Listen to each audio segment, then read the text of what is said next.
terima kasih sudah menyempatkan waktunya kepada saya.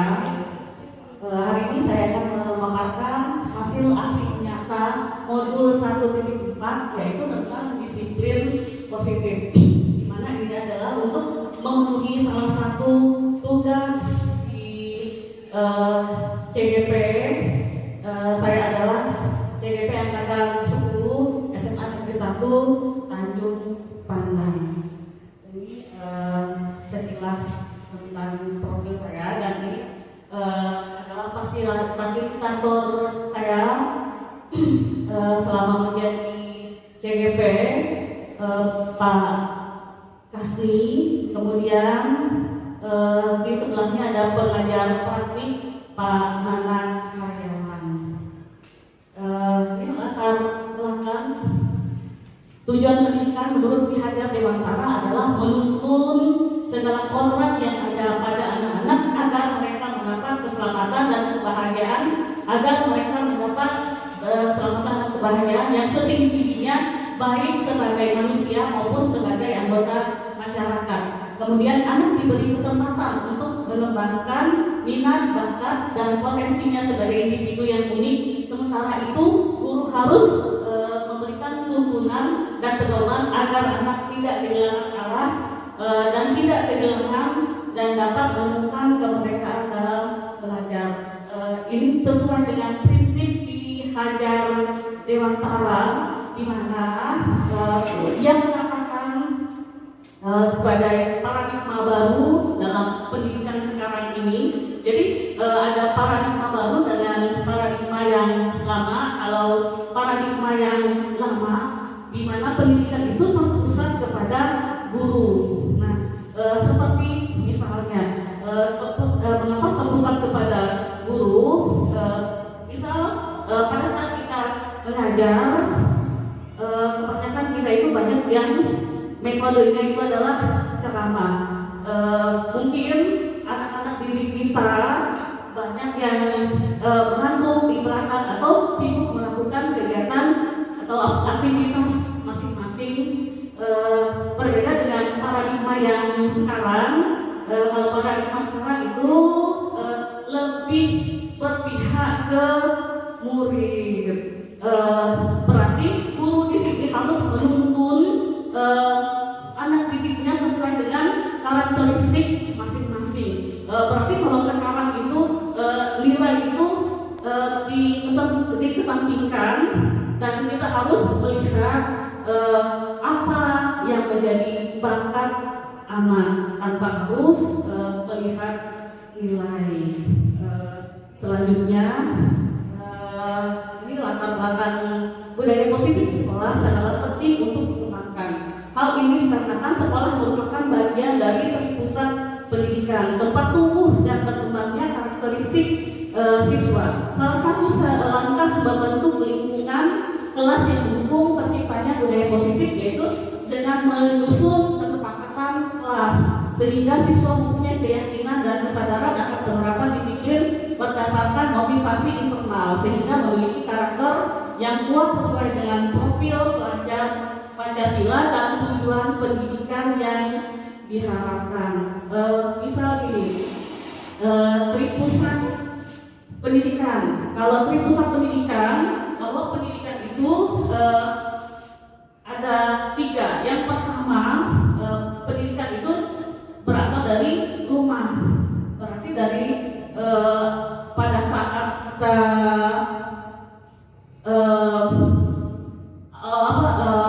itu adalah sekolah, dan yang terakhir pusat pendidikan yang terakhir itu adalah masyarakat. Kemudian mereka harus membentuk terciptanya budaya positif. Dalam hal ini adalah kesepakatan kelas. Mungkin ada yang tahu atau sudah melaksanakan tentang kesepakatan kelas, ibu-ibu di sini? Sudah. Oke. Kesepakatan kelas. Bisa contohnya apa kalau kesepakatan kelas di sini? Bu Selvi?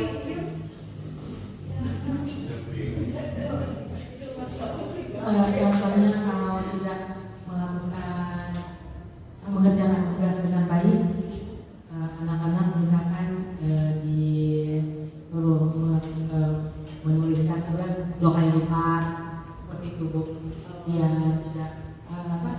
hukuman fisik gitu. Tapi kalau seperti itu kan mereka biar lebih tambah rajin ya. Itu seperti itu. Terima kasih kepada Ibu Selvi yang sudah menjawab tentang kesepakatan kelas. Ya boleh. Jadi tujuan aksi nyata yaitu menciptakan murid yang merdeka dan disiplin yang kuat, menumbuhkan budaya positif sekolah dengan meyakini nilai-nilai kebajikan universal. Mengapa kita harus menciptakan disiplin yang kuat? Karena pada saat ini kalau mengapa harus kita disiplin?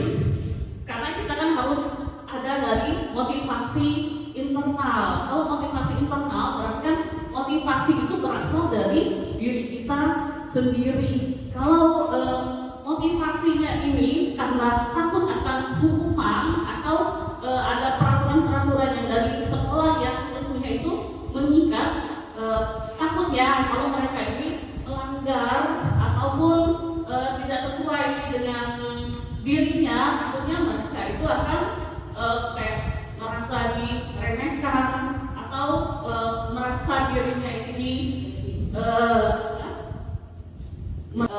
jika mereka melanggar. Nah, kalau mereka punya motivasi intrinsik dari dirinya, berarti mereka ini dengan sadar diri dan penuh tanggung jawab untuk melakukan peraturan, bukan peraturan atau kesepakatan yang ada di sekolah ataupun di kelasnya masing-masing.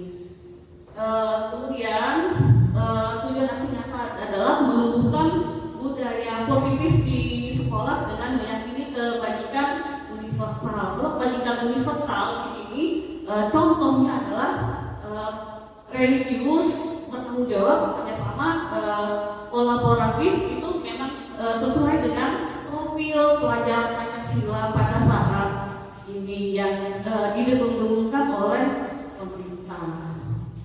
Apa itu disiplin positif?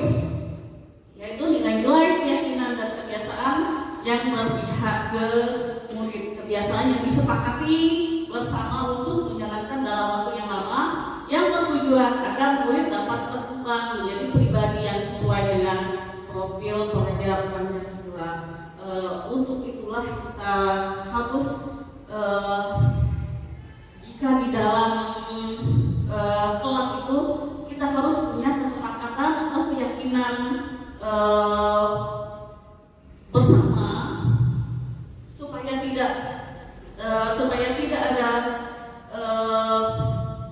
hal-hal yang tidak diinginkan oleh murid, sehingga mereka lebih bertanggung jawab lagi untuk menjalankan segala kesepakatan yang ada di dalam kelas. Misal di sini saya akan menjalankan tugas piket umum, gitu. Tugas piket umum itu contoh kesepakatan kelas. Kemudian saya akan bertanggung jawab penuh untuk melaksanakan tugas dengan sebaik-baiknya. Jika ada tugas, kemudian saling menghormati teman, terus boleh kesepakatan tidak membuli sesama teman. Itu adalah contoh kesepakatan kelas, saling sepakat. Kemudian dalam upaya menciptakan lingkungan positif, salah satu strategi yang perlu ditinjau kembali adalah penerapan disiplin sekolah kita. Apakah selama ini sekolah kita sudah efektif dalam penerapan masalah disiplin? Apakah masih perlu ditinjau kembali apa sesungguhnya arti dari disiplin itu sendiri dan apa kaitannya dengan nilai-nilai kebajikan? Mungkin ada yang ingin memberikan tanggapan, misal Ibu atau Pak Heni atau Bu Eva sendiri, apakah sudah berjalan? Ya, untuk di kelas juga sudah membuat keyakinan kelas. Jadi mungkin salah satunya itu kalau yang tidur di kelas, mungkin hukumannya memang agak-agak sedikit kayak guyonan gitu ya, tapi cukup efektif sih digunakan. Misalkan kalau ada yang tertidur di kelas, jadi nanti akan disuruh keluar untuk cuci muka, tapi sebelumnya dia nanti harus nyanyi dulu. Iya, nyanyinya pakai bahasa Jerman, karena kan kebetulan saya mengajarnya bahasa Jerman. Tapi kalau misalkan tidak bisa lagu bahasa Jerman, ya lagu yang lain tapi sampai selesai. Gitu. Jadi mungkin lama-lama agak malas juga harus nyanyi terus. Jadi ya setidaknya sedikit mengurangi tugas. Iya, cukup efektif. Terima kasih kepada Bu Yeri atas tanggapannya. Berarti sudah lumayan efektif ya masalah kesepahaman kelas, walaupun istilahnya itu tuh guyonan, tapi cukup efektif dalam dalam penerapan disiplin positifnya. Berarti sudah menerapkan. Next Bu Yeri. Ini pengertian disiplin positif. Disiplin positif adalah proses pembelajaran. Disiplin positif merupakan pendekatan mendidik anak untuk melakukan kontrol diri dan pembentukan kepercayaan diri. Disiplin berbeda sama sekali dengan hukuman, meskipun disiplin sering diterapkan dengan menggunakan teknik hukuman. Dengan menerapkan disiplin positif, guru dapat meningkatkan kesadaran siswa dalam membentuk karakter yang positif. Semoga di sekolah kita sudah menerapkan disiplin positif. Di next aja. Ini selanjutnya kita akan ke materi selanjutnya, yaitu tentang teori restitusi. Restitusi adalah proses menciptakan kondisi bagi murid untuk memperbaiki kesalahan mereka, sehingga mereka bisa kembali pada kelompok mereka dengan karakter yang lebih kuat. Restitusi membantu murid menjadi lebih memiliki tujuan, disiplin positif, dan memulihkan dirinya serta setelah berbuat salah.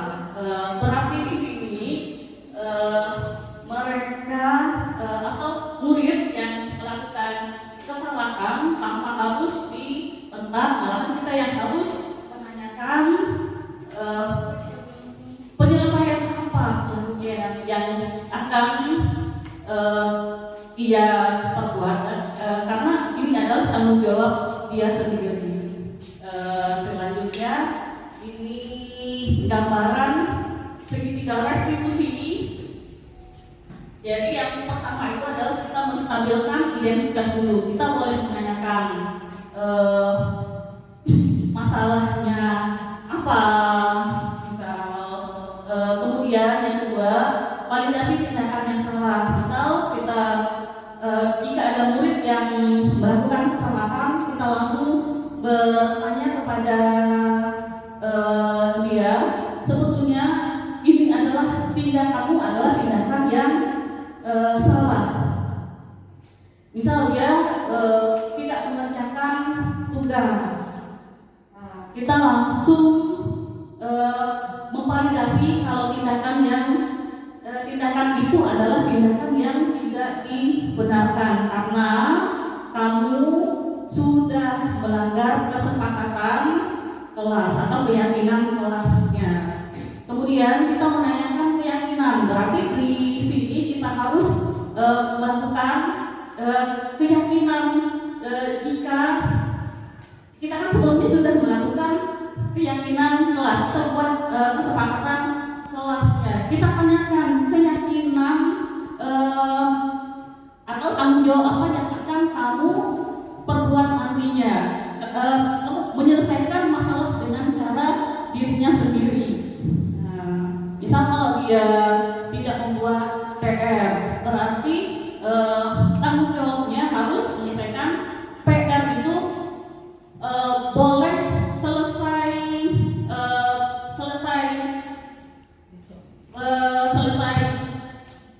masuk pelajaran ataupun pas istirahat, di mana anak-anak lain melakukan kegiatan istirahat, dianya diharuskan untuk mengerjakan pertanyaan-pertanyaan yang sebelumnya. Ini praktek segitiga restitusi.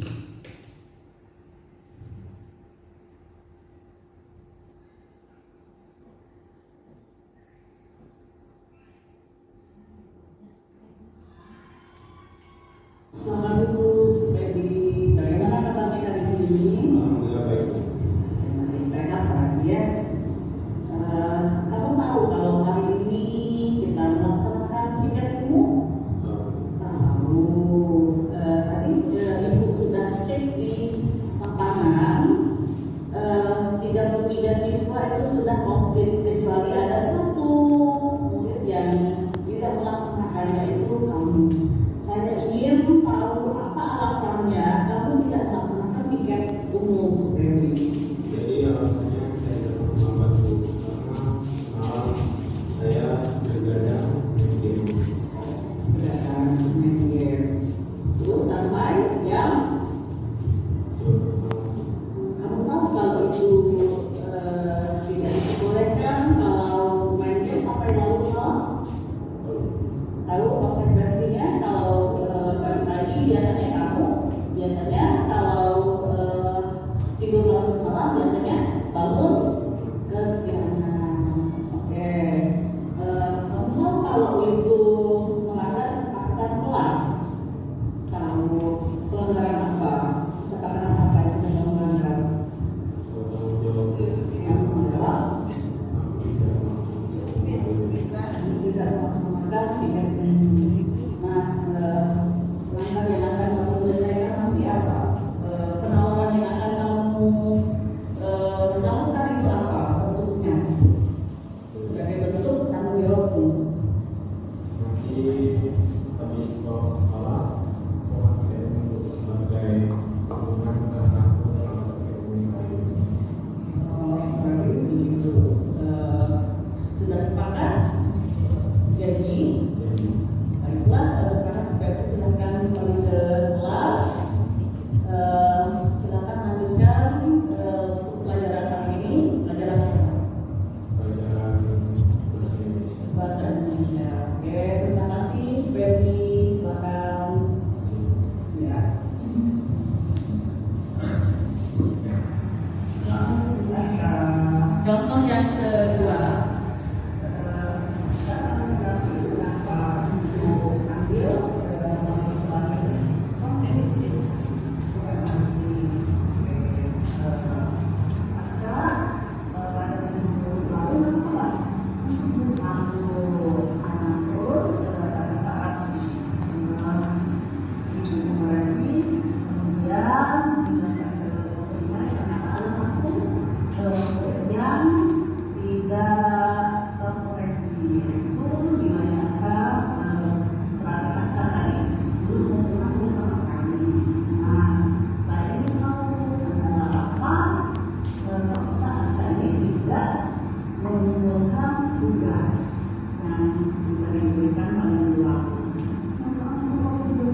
kasus yang pertama di mana siswa tersebut tidak melaksanakan piket umum. Nah, dari praktek segitiga restitusi kita harus menanyakan dengan adanya segitiga restitusi. Dengan hal ini, setiap siswa itu diberikan kesempatan untuk memperbaiki setiap kesalahan yang mereka lakukan.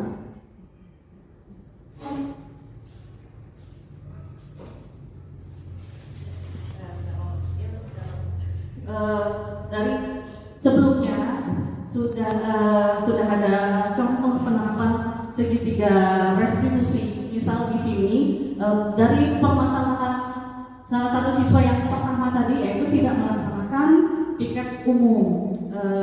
Kemudian kita menanyakan permasalahan apa dulu, jangan kita langsung memarahi. Kenapa sih kamu datang terlambat? Selalu kamu yang selalu datang terlambat. Tetapi kalau di segitiga restitusi yang sudah digaungkan oleh dosen, kita tidak boleh langsung menjudge anak tersebut, malahan kita yang harus menanyakan permasalahan apa yang sudah dilakukan oleh anak tersebut. Kita harus menanyakan penyebabnya apa. Dari penyebabnya, kemudian kita harus menawarkan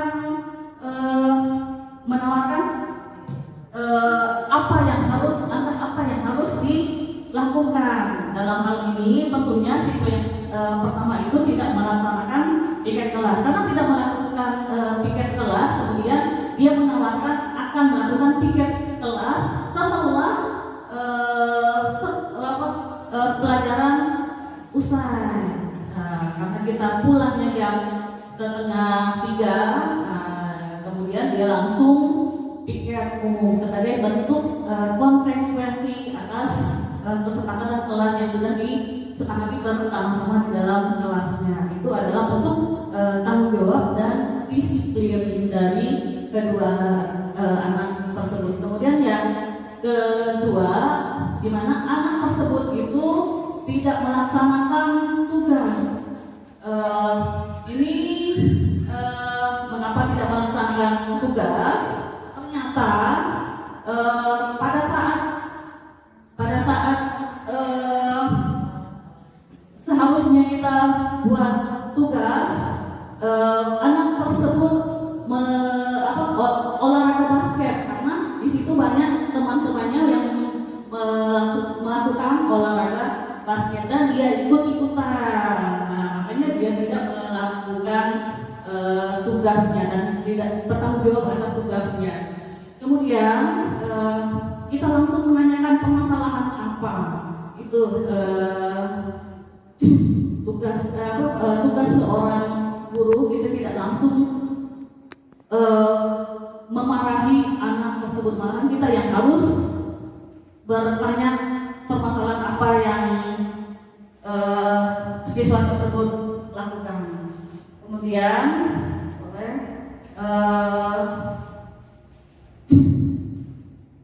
ini apa itu keyakinan kelas? Keyakinan kelas adalah nilai-nilai kebajikan universal yang disepakati secara tersirat dan tersurat, terlepas dari latar belakang suku negara, mau bahasa maupun agama. Keyakinan kelas dibuat secara bersama-sama dengan seluruh siswa yang mempunyai nilai-nilai kebajikan yang dapat dipercaya. Berarti harus ada keyakinan dan kesepakatan antara guru sama muridnya di dalam kelas. Ini tahapan keyakinan kelas. Kita lihat dulu, lihat daftar kebajikan yang telah disusun bersama. Kemudian tentukan nilai-nilai kebajikan yang ingin dijadikan perhatian utama sekolah. Sempurnakan nilai-nilai kebajikan yang utama, kemudian bahas kembali. Selanjutnya adalah bahas poster atau share di media sebagai penguatan kesepakatan. Ini ada foto contoh keyakinan kelas. Kami datang ke sekolah tepat waktu. sebelumnya, mungkin kalau bisa di peraturan sekolah, datang ke sekolah tepat waktu dan dengan perasaan bahagia. Tapi kalau misal di kesepakatan kelas harus ada kami sebagai wujud kepemilikan. Berarti kami harus datang terlambat dengan perasaan bahagia. Kemudian kami bertanggung jawab melaksanakan piket umum dan piket kelas. Ini contoh keyakinan kelas. Kami harus bersikap jujur mungkin pada saat melakukan tugas atau tidak melakukan tugas, kemudian dia secara sukarela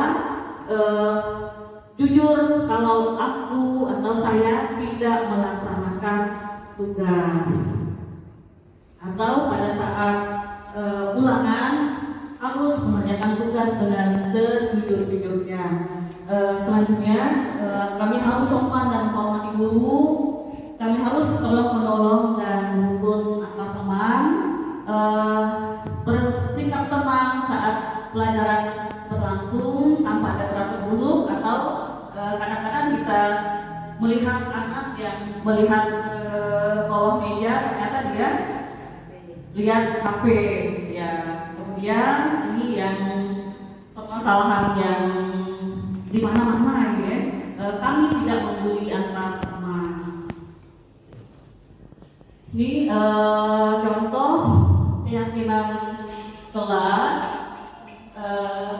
Di situ dicontoh menuliskan ide dulu, tuliskan ide, kita boleh buat di papan tulis. Kemudian ini hasilnya langsung kita buat di sebuah karton ataupun ada di post-it, biasanya di post yang ini. Kemudian hasil kesepakatan tadi ditempel di dinding kelas. Kemudian kalau misal kita punya IG atau Instagram kelas, biasanya kita harus men-share ya. Kita harus men-share sebagai bentuk penguatan akan keyakinan atau keyakinan kelas yang sudah disepakati secara bersama-sama oleh anggota kelas. Ya, ini yang terakhir, 5 fungsi kontrol guru. Ini materi yang terakhir. Nah, penghubung. Kebanyakan kita secara tidak sadar kalau murid yang ada yang melakukan pelanggaran dalam aturan sekolah, kebanyakan kita bertindak sebagai penghubung. Mungkin itu yang metode lama ya. Kalau metode penghubung ini kadang-kadang kita ini tidak menyadari kalau kita itu adalah sebagai penghubung. Misal di sini kalau penghubung ini secara verbal atau fisik menyakiti anak. Kalau verbal itu dengan kata-kata, misal kalau verbal ini kan dengan kata-kata, misal gini, kenapa sih kamu datang terlambat? Kamu tahu nggak kalau ini sudah siang? Kamu tahu sekarang sudah jam berapa? Tentunya ini kadang-kadang langsung menyakiti hati anak, apalagi kalau sampai ada yang menyakiti secara fisik. Kalau secara fisik itu ada yang nampar, menendang, tentunya itu tidak diperbolehkan. Kemudian yang kedua itu adalah membuat merasa bersalah. Kalau membuat merasa bersalah di sini, misal ada siswa yang melakukan kesalahan, kita ini bermain secara verbal, secara kata-kata.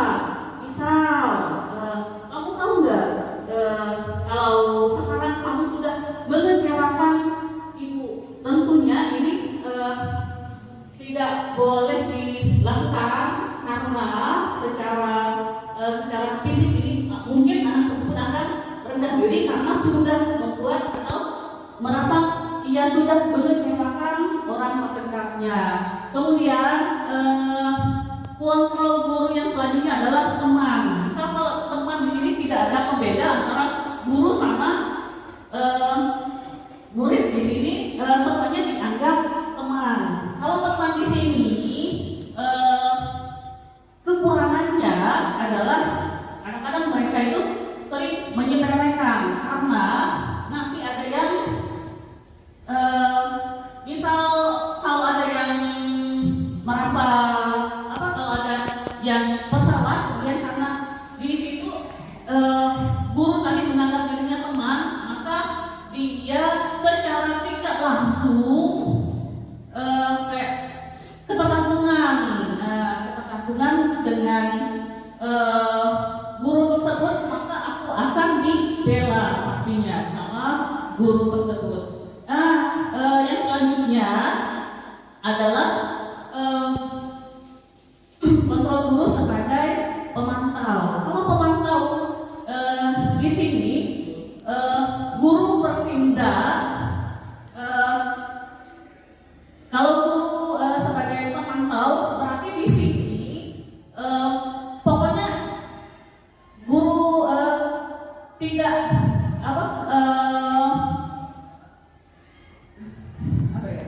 pemantau. Kalau pemantau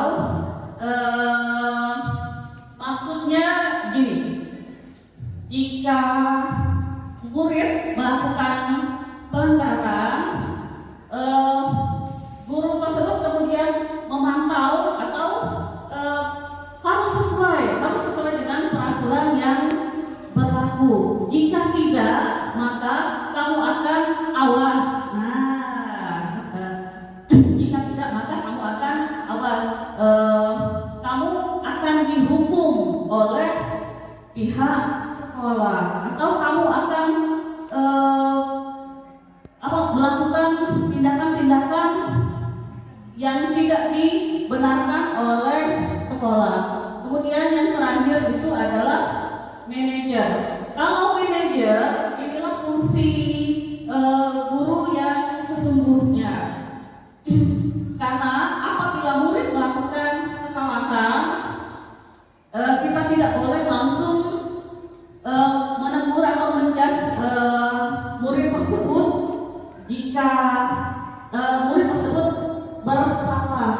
Berarti di dalam manajer tersebut kita harus bertanya atau menanyakan kesalahan apa yang sebelumnya yang sudah kamu perbuat. Berarti di dalam fungsi kontrol sebagai manajer,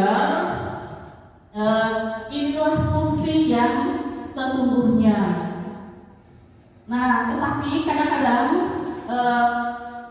kalau manajer, mungkin kalau sekarang itu kita lagi proses ya, dan kita bisa memix fungsi kontrol guru. Kita boleh mixnya, ini manajer itu kan yang utama, kita boleh mix sebagai pemantau, apa sebagai teman, apa pembuat salah atau penghukum. Pokoknya kita harus mix. Kalau saya masih proses sebagai pemantau, kemudian manajer. Mungkin itu saja pemaparan dari saya. Jika ada yang mau bertanya, dipersilakan. Baik, silakan Bapak Ibu jika ada yang ingin mengajukan pertanyaan.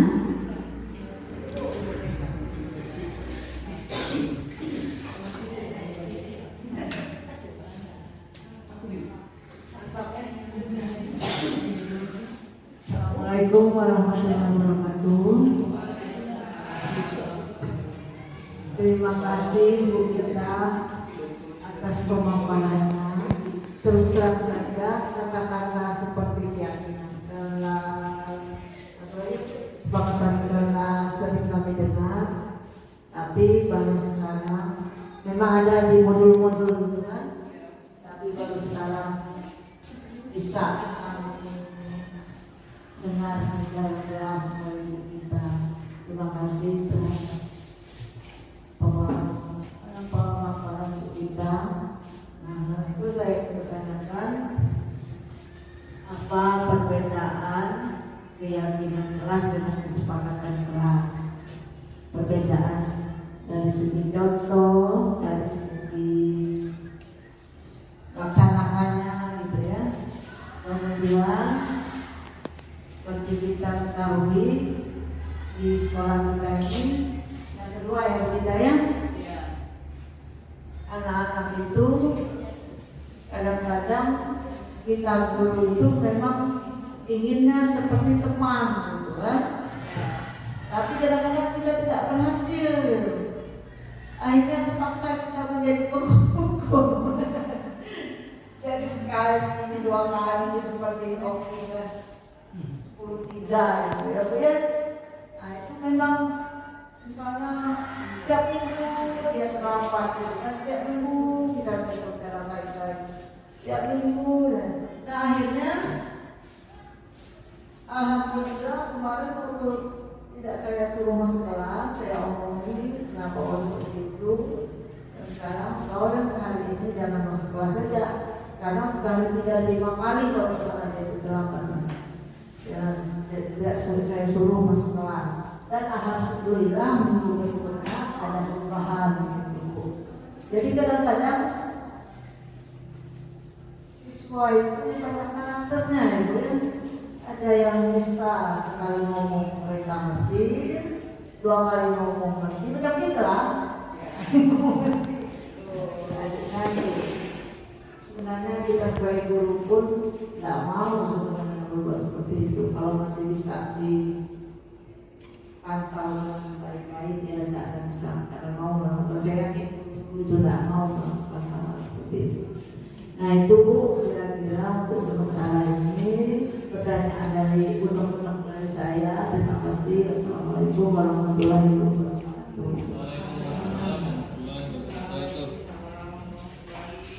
Akan langsung tanggapi atau pertanyaan berikutnya kita? Pertanyaan yang baik. Baik, silakan Bapak Ibu jika ada yang ingin mengajukan pertanyaan atau menanggapi apa yang tadi sudah disampaikan, silakan.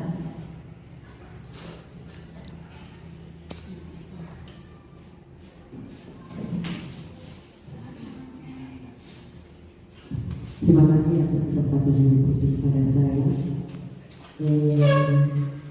Saya ingin bertanya, apakah boleh kesepakatan kelas, dan sudah saya laksanakan ini. Kita sepakat bahwa yang namanya telat, kalau ibu sudah berada di kelas, kalian telat masuk, namanya itu telat. Nah, untuk sanksinya ya mereka harus membuat surat izin masuk ke guru piket. Itu saja yang dapat saya sampaikan. Assalamualaikum warahmatullahi wabarakatuh.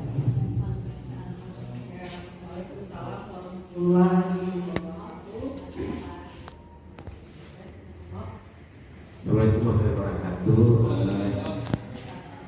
Ini kontrol kelas dan kontrol guru. Kalau kontrol guru ini apa?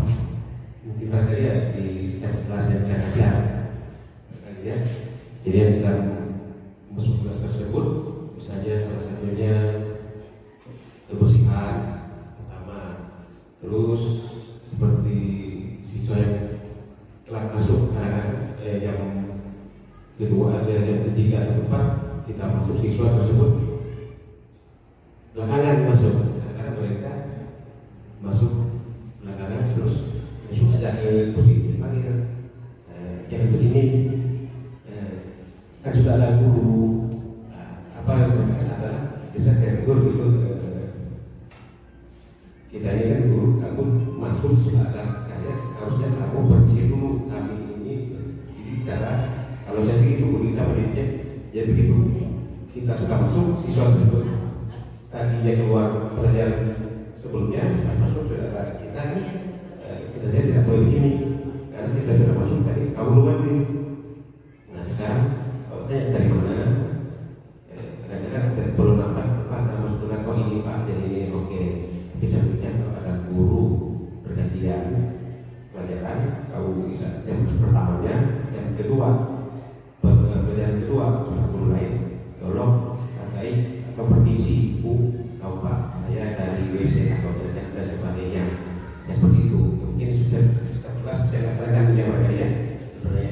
dan kesempatan kelas dari apakah satu kelas kita saja atau kita kelas saya terserahkan untuk kesempatan kelas tadi.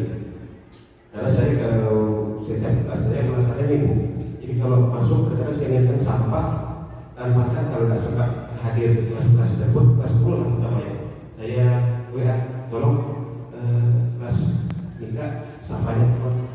Baik Pak, nanti ini jadi tak cepat datang WA saya langsung dibawa, alhamdulillah gitu. Apa seperti itu bisa gitu, tidak diadakan kualitas atau seperti apa itu barangkali.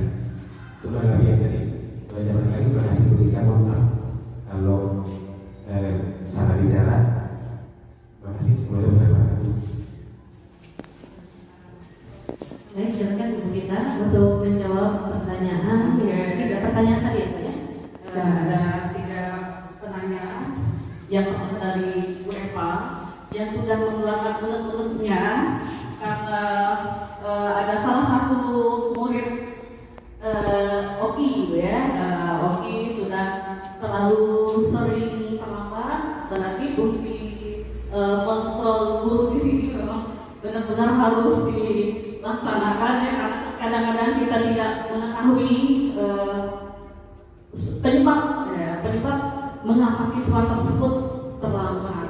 Kadang-kadang kita juga tidak sengaja bertindak sebagai penghukum, tapi kalau bisa bertindak sebagai manajer, karena di sini kita harus mengetahui apa latar belakang keluarga tersebut, kemudian mengetahui penyebab alasan keterlambatan siswa tersebut. Kemudian di sini Bu Eva menanyakan juga pertanyaan keyakinan kelas sama kesepakatan kelas. Kalau keyakinan kelas di sini adalah kebajikan apa yang harus disepakati selama kita berada di dalam kelas. Misal di situ ada pernyataan atau peraturan yang ingin kita buat seperti perasaan tanggung jawab, toleransi, religius, itu adalah dari keyakinan kelas. Kalau kesepakatan kelas itu adalah peraturan yang kita buat sendiri di dalam kelas yang sudah disepakati. Misal yang sudah saya jelaskan tadi, kami tidak akan membuli sesama siswa, baik itu di dalam kelas maupun siswa di luar kelas. Itu untuk keyakinan kelas. Kemudian pertanyaan lain yaitu Ibu Ana, bagaimana kalau seandainya guru yang terlambat? Kita pada awal masuk kita juga harus tidak hanya antara dalam kesepakatan tadi antara murid sama murid, kita juga harus ada kesepakatan juga guru sama murid. Seperti hal ini kasusnya adalah bagaimana kalau murid itu kalau guru itu datang terlambat. Saya pernah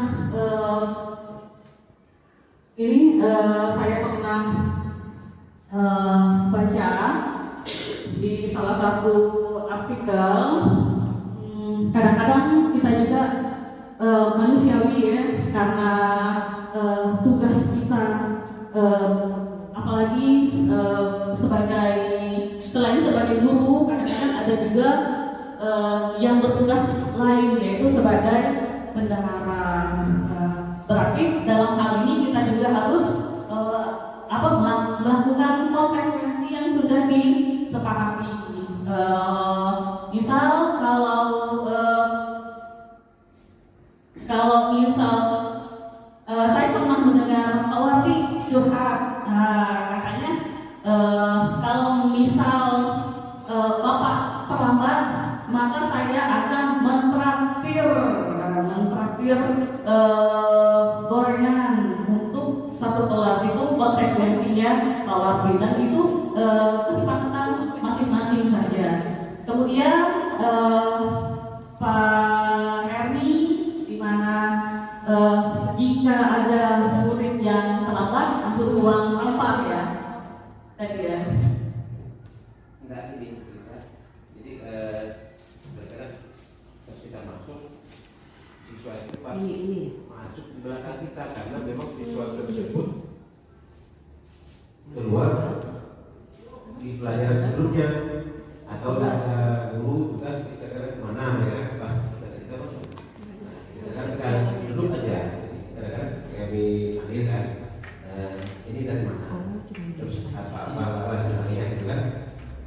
Nanti untuk berikutnya penyadaran kepada mereka siapapun itu ada guru, ibu atau bapak kalau kamu masuk sebelum keluar sebelum belajar tersebut terus masuk ke ada guru lain tolong permisi gitu dan aja menghargai mereka jadi biar tahu itu tata krama dan rumah sama itu dulu ibadah itu ya jadi kita berlipat harus begitu jangan nyolong aja jadi kan kami rumah kosong kan tujuan aja dari kita apakah itu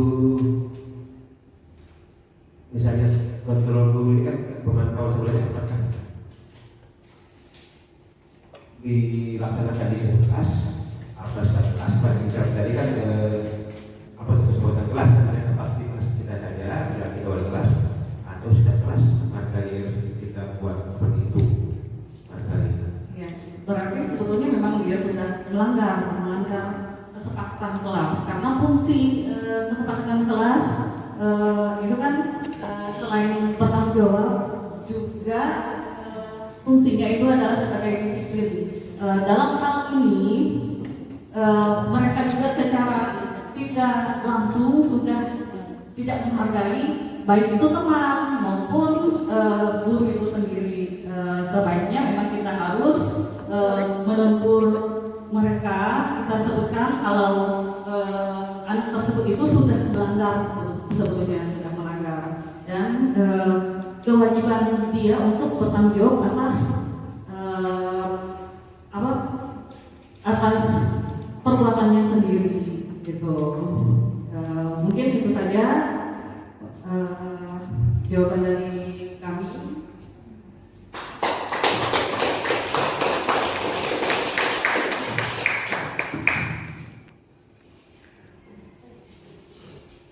Baik, Bapak Ibu, alhamdulillah kita sudah berada di penghujung acara pada kegiatan pagi hari ini, dan semoga apa yang telah dipaparkan oleh Ibu kita Rosalia SPD selaku CGP angkatan 10 ya, SMA Negeri 1 Tanjung Pandan pada pagi hari ini dapat bermanfaat untuk kita semua.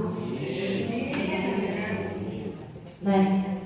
Kita tutup saja acara ini bersama-sama dengan membaca hamdalah. Baik, dan mohon maaf saya selaku MC jika ada kesalahan. Saya akhiri. Wassalamualaikum warahmatullahi wabarakatuh.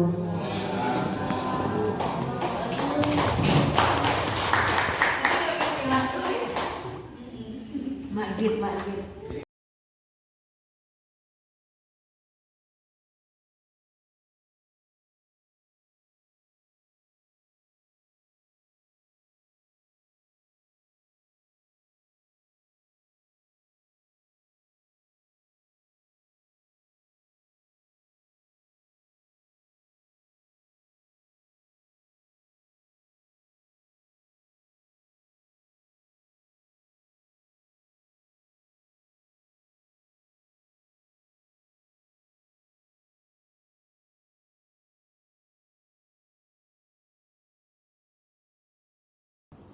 Selamat duduk, Supedi. Bagaimana kabarnya hari ini? Alhamdulillah baik, Bu.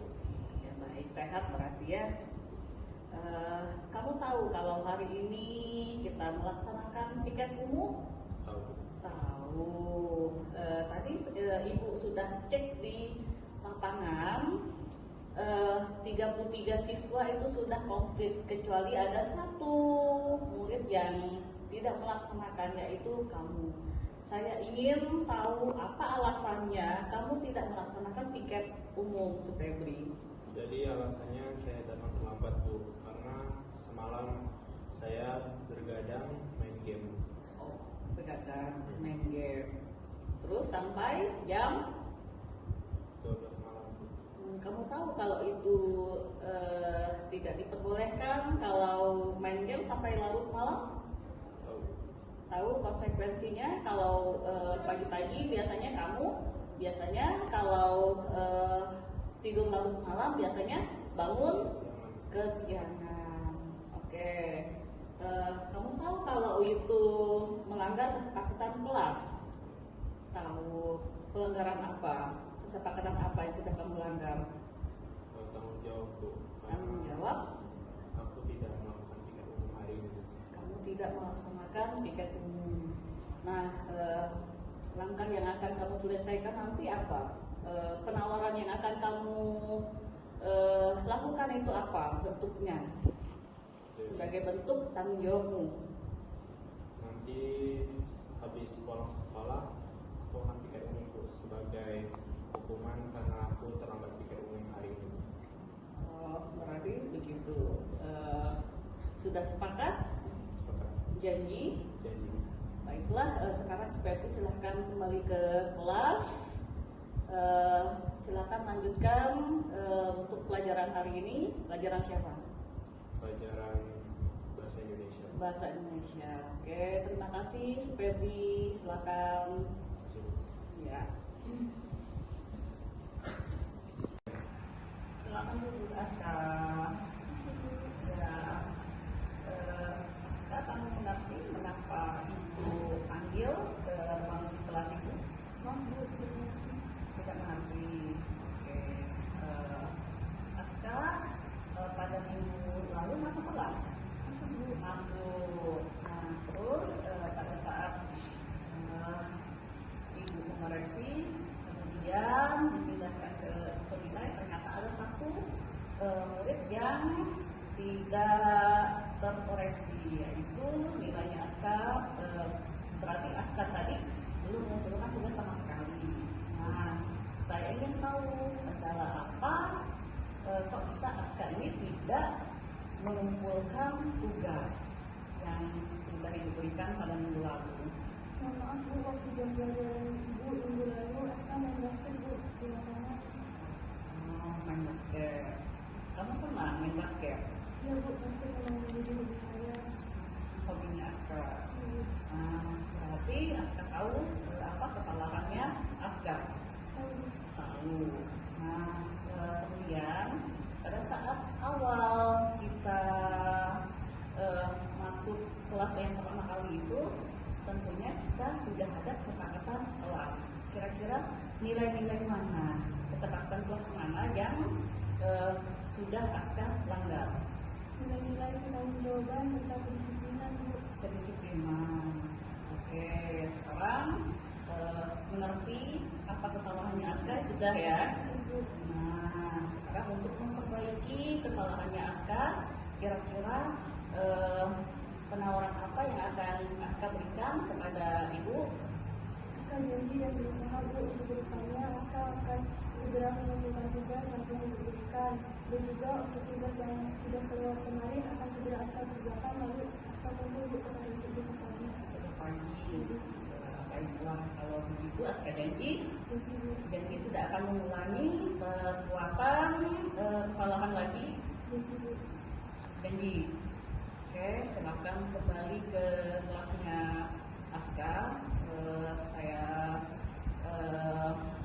sekali lagi untuk tidak mengulangi kesalahan Aska lagi. Saya maafkan. Oke, ya.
Keyakinan kelas. Ayo, pemantik. Pertanyaannya adalah apa itu keyakinan kelas? Ya, peraturan yang kita sepakati bersama. Iya betul. Tepuk tangan untuk siapa? Peraturan yang dibuat secara bersama-sama kemudian disepakati oleh anggota kelas, itulah yang disebut dengan keyakinan kelas. Oke, 100 untuk Cia.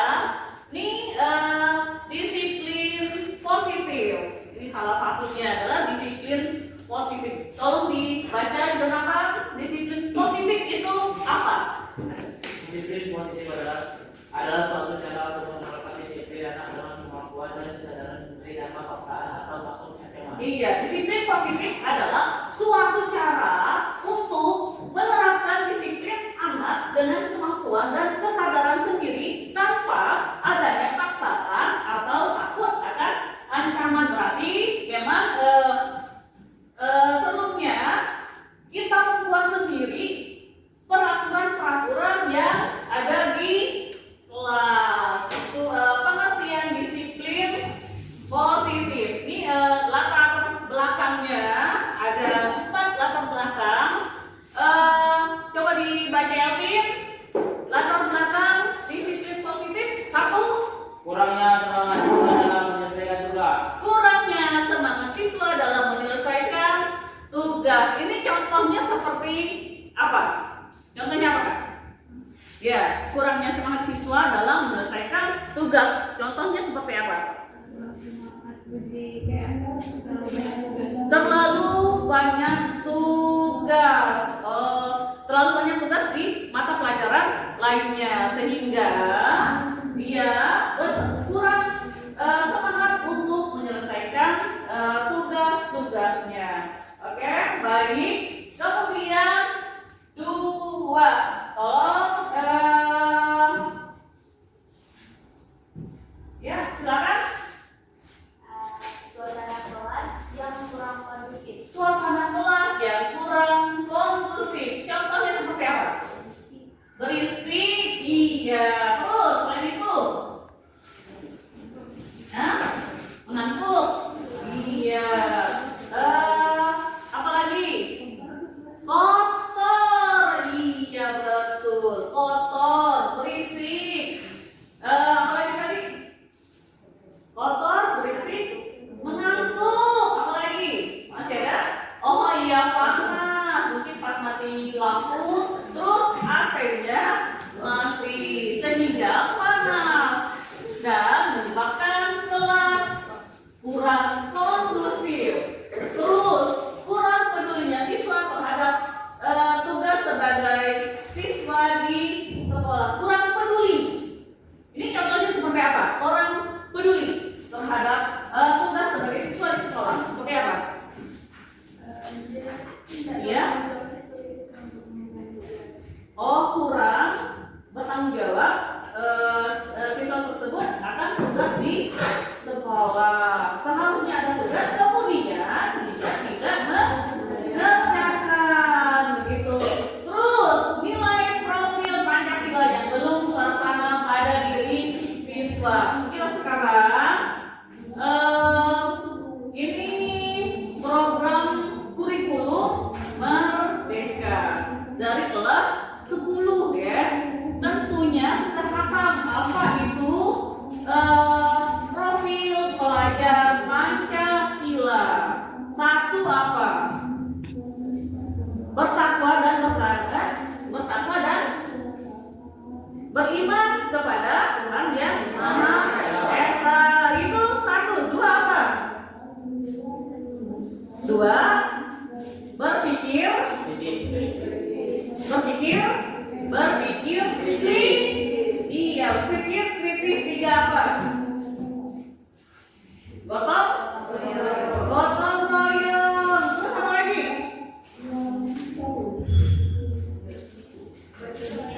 Berkebhinekaan global. Terus apa lagi? Mandiri. Kira-kira sudah mandiri?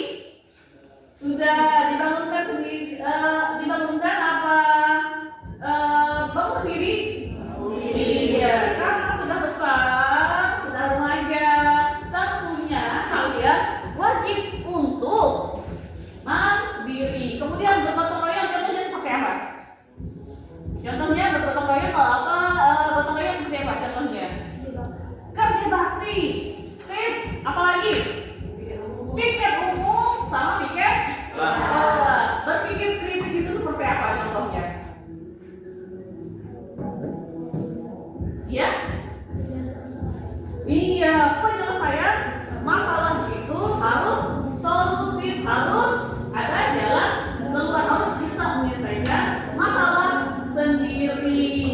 Apalagi beriman dan bertakwa kepada Tuhan yang Maha Esa. Contohnya seperti apa?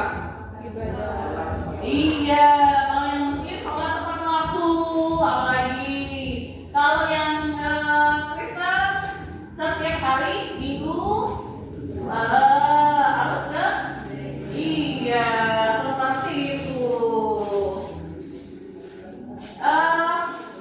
Apalagi selanjutnya nih latar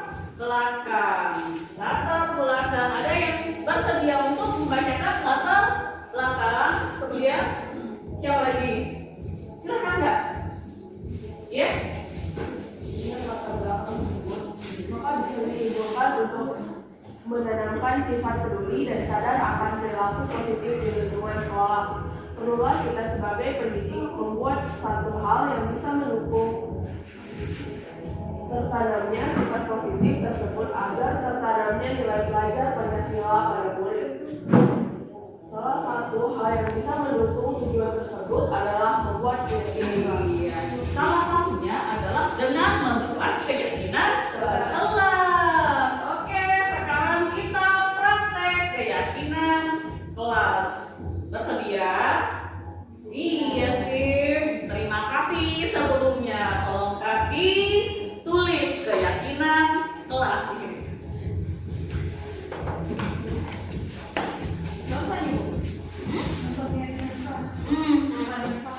Iya, keyakinan kelas aja. Tulis aja keyakinan kelas.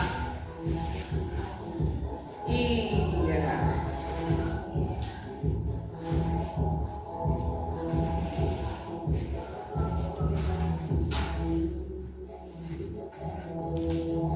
Keyakinan kelas.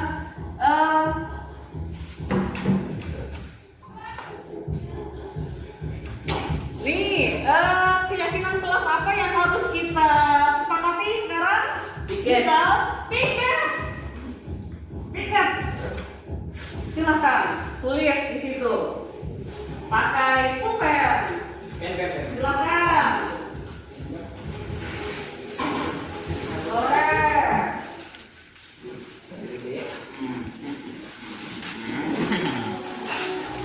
Kalian boleh membuat kesepakatan masing-masing.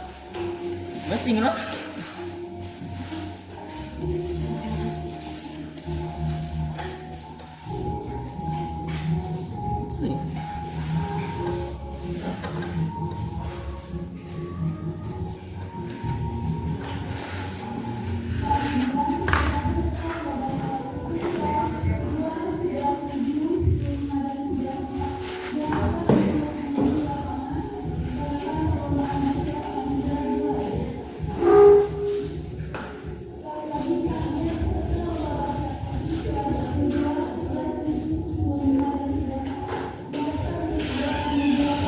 Ayo silakan dijabarkan apa saja kesepakatan yang ingin dibuat. Ini berdasarkan keputusan bersama.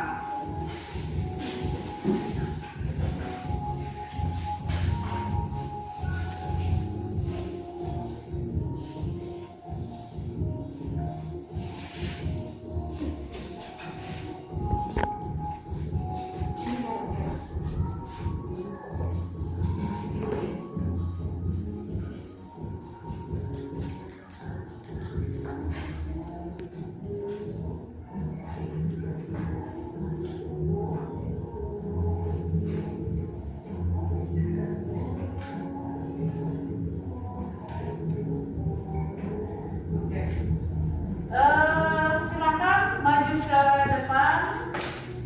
Kita mulai dari belakang apa depan dulu? Maunya depan dulu ya. Silakan. Yang di depan stempel.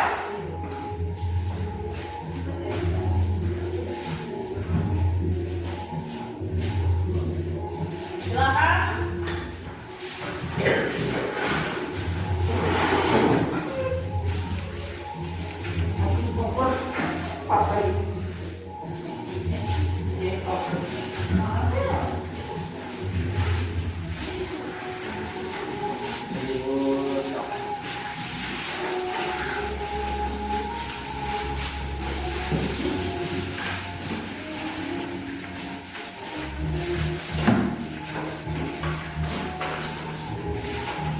Oke,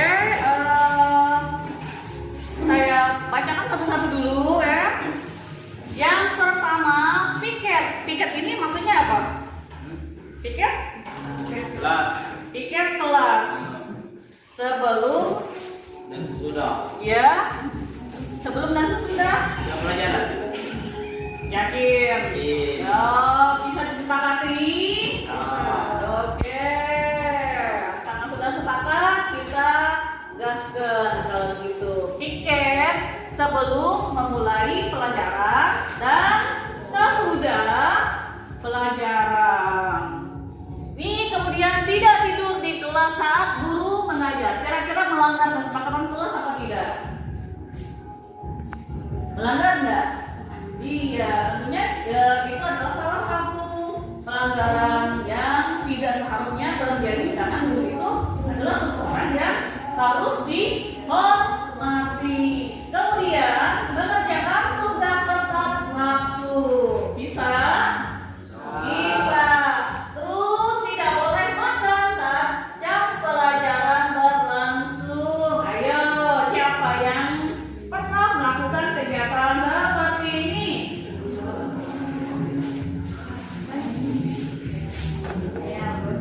Oh, kamu lain kali jangan lagi melakukan hal yang tidak baik lagi. Bagus apa tidak? Seperti itu. Menghormati guru apa tidak? Iya, seharusnya tidak boleh terjadi. Nah, kemudian saling peduli dan membantu sesama teman kelas. Yakin? Bisa? Bisa. Teman yang sakit, lebih dari 2 hari kita harus Menjenguknya. Yakin? Tidak boleh bermain HP saat jam pelajaran berlangsung. Kalaupun diperbolehkan, itu dari guru yang mengajar. Misal kalau guru tersebut meminta kalian untuk mengeksplor materi, berarti itu tidak dipermasalahkan. Kemudian mengumpulkan tugas tepat waktu, ini sudah. Menghargai proses belajar, menghargai proses belajar.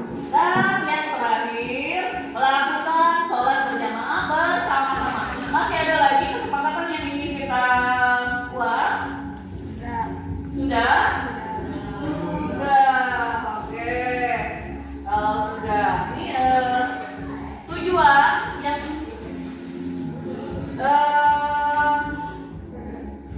tujuan mingguannya keyakinan kelas. Tolong dibaca dia.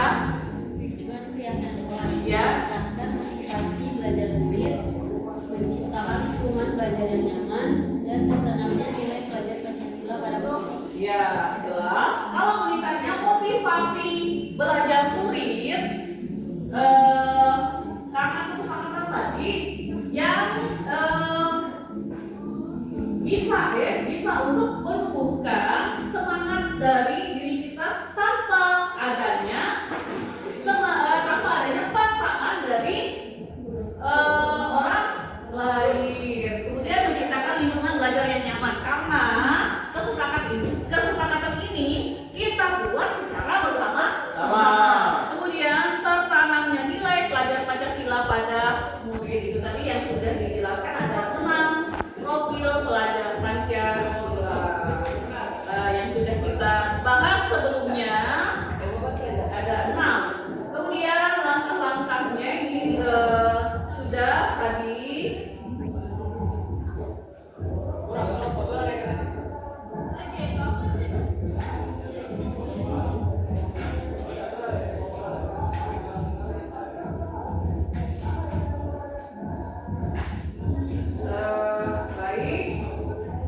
kita sudahi dulu.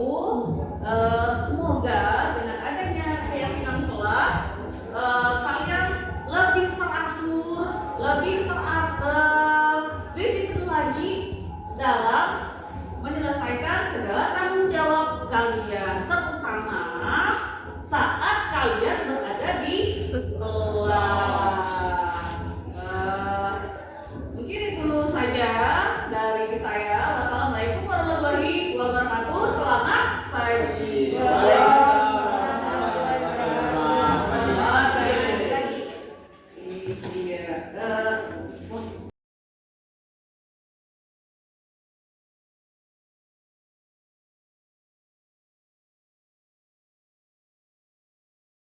Setuju dengan adanya segitiga restitusi. Dengan hal ini, setiap siswa itu diberikan kesempatan untuk memperbaiki setiap kesalahan yang mereka lakukan. Dan dengan ini, setiap siswa itu tidak disudutkan atau dihakimi atas kesalahan yang sudah mereka perbuat. Saya setuju dengan adanya praktek segitiga restitusi ini karena dengan ini kami, para siswa, bisa diberi kesempatan untuk menjadi pribadi yang lebih baik dan membenahi kesalahan yang telah kami lakukan di masa yang lampau sehingga untuk kedepannya kami bisa menjadi pribadi yang lebih baik lagi.